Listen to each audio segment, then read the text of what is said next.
Hello, bilingual teachers and fellow educators from all over the world. Welcome to this video, the 10th of our series on answering questions from the TKT CLIL test. And we are answering questions from the test, from the sample test that you see on the screen. If you need to download this test, please you just look for a link to it in our comment section. And you can download not only the test, but also the answer key.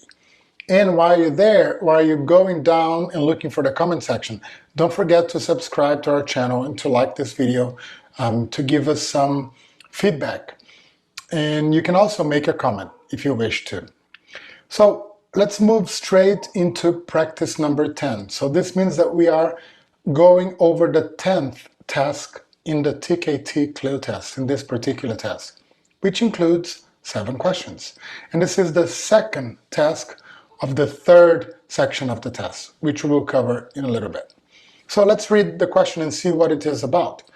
For questions 58 to 64, match the learner's language with the scaffolding strategies. Again, we're talking about scaffolding strategies this time. They use during group work, listed A, B, and C.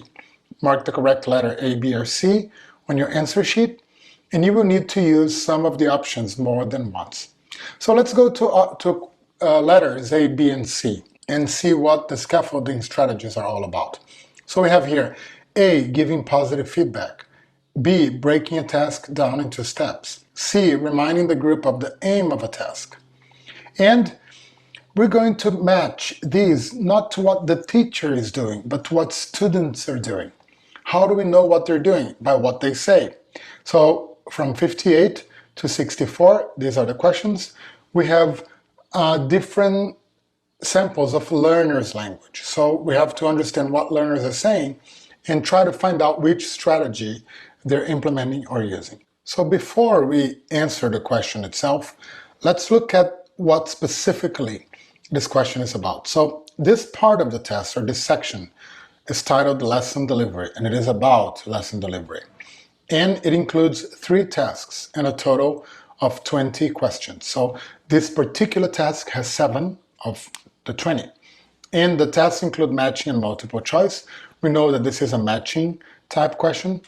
And of course, the area of teaching knowledge is quite easy, because if you just read the instructions, you'll be able to determine that we're talking about scaffolding, content, and language. But some of you may ask me, well, I know I use scaffolding strategies. I know that it's part of my teaching because I've read about it before, but I don't know how to define it. So let's look at what scaffolding is. Not just scaffolding, but let's look at differentiating instruction as well, so that we can determine the difference between both and understand what we're talking about when we refer to scaffolding. So scaffolding, content, and language. So if I am a teacher and I have a learning objective for my students are supposed to lead a healthier life by losing weight and eating healthier. So that's my objective, or the objective for my students. So I break down this objective into 2 activities. We're talking about lesson planning here, right? So the first activity is losing weight. So, and to do that, the students are going to run for 1 hour on the treadmill 5 times per week. And the other activity is eating healthier. And in order to do this, the students are going to eat a diet focusing on protein, and they're going to limit the intake of carbs, or the carbs intake. So I have 4 students that make my population here. One student, the one in gray, or whose background is gray, it's fine. Everything is great. No restrictions, just regular activities. The second, whose background is blue, is a vegetarian. The third, background yellow, is a senior citizen with a bad heart. And the fourth, background green, has an ankle injury. So what does it mean here? It means that I'm going to have to adapt my activities to the needs of every student, because I cannot have a student who's a vegetarian eat the same protein that a student who's a non-vegetarian will eat. At the same time, I cannot have a student who has a bad heart do the same physical activity as a student who is a vegetarian and doesn't have a bad condition or a bad heart. So this diverse population refers to the changes that I have to make to my activity. So let's look at how scaffolding and differentiating are brought into the picture. So differentiation means changing something, while scaffolding means adding something to provide support. So the movement is the opposite. In one of them, I am changing something to make the activity possible for the student, who is still going to meet the objective. Just because I change something doesn't mean that they're not going to learn. They're still going to learn and get the same result. In scaffolding, I don't change anything. I just add something to the lesson or to my instruction to provide support, because the student may need that support. So let's see here. For my veggie student, instead of meat or chicken, that student can eat nuts, beans, and have protein shakes. And that's what I'm going to change. I'm going to be differentiating instruction by changing the type of protein. And to provide support, I'm going to give this student a calorie counter to make sure that she can measure the daily intake of protein and make sure that she's not missing out on the protein because she's not eating meat. So for the student with the ankle injury, well, that student cannot go on the treadmill. So I'm going to have her go on the stationary bike for 1 hour, 5 times a week. That's my change. That student in particular doesn't need any support. It's just changing the treadmill to the bike. What about the student with a bad heart? Well, the student will have to use some type of support. A heart rate monitor to make sure she's not overexerting herself during the exercise part. So I give her a monitor because if she notices that her heart is being overexerted, she can stop or modify the activity with my instruction, of course. So again, every time I scaffold, I'm adding something. I'm adding one more step to my lesson, and I'm adding one more activity in preparation for something else that my students are going to do. Let's see how that plays out in the real classroom when I'm teaching content. So here, for example, I have a table taken from Kay Bentley's book, the TKT course CLIL module, whose picture we'll see at the end. On the column to the left, I have scaffolding, listening, and reading. And in this case, this corresponds to a text from the curriculum, which is a reading text, called Learners Are Working with Cambridge English for Engineering. That's the book, Cambridge English for Engineering. So, how can I scaffold listening and reading? Well, first of all, before reading, I can prepare the context of the texts and the factual knowledge of the topic, because if I provide some context and if I provide some facts about the topic, when reading the text, my students are going to be better prepared and they're going to understand more. So when I'm preparing the context and presenting the factual knowledge beforehand, I am scaffolding, because I'm adding another step before starting straight from the text so that my students can better succeed when reading the text. So that's what scaffolding means. I can also, as the second bullet point shows, encourage learners to predict what they might hear or read. Again, by having them predict, I'm having them activate their prior knowledge, which is another step before reading the text. So I'm adding something to support, to make the reading easier, right? So let's see the bullet points that are right next to the ones that I read. So when it comes to prepare the context of the text and the factual knowledge, I can have the students in pairs discuss problems designers have when different design drawings are not coordinated. And in terms of encouraging them to predict what they might hear or read, I can write the heading, Resolving Design Problems, on the board and ask them to predict what the text could be about. Again, scaffold in order to give the students better tools to succeed and to provide that support. I'm just going to read those two. Feel free to pause the video and read the other ones and try to read the strategy for scaffolding and the examples so that you can understand how the strategies are implemented. But let's look at speaking and writing. So let's look at the first strategy here.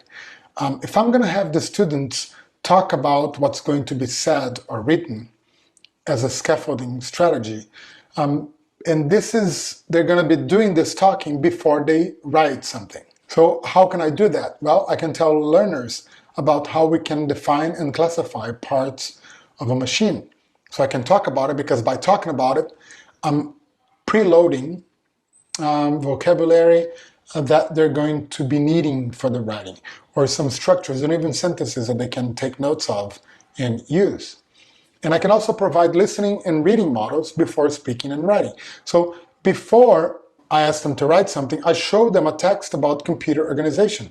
And it's interesting to notice that, for example, when I'm teaching writing and speaking, which are productive skills, a lot of times the receptive skills of of listening and reading, they function as very good scaffolds, because by having the students listen to something or read something before they speak or write about it, I'm using listening and reading activities as scaffolds. So this is a hint for you over there, right?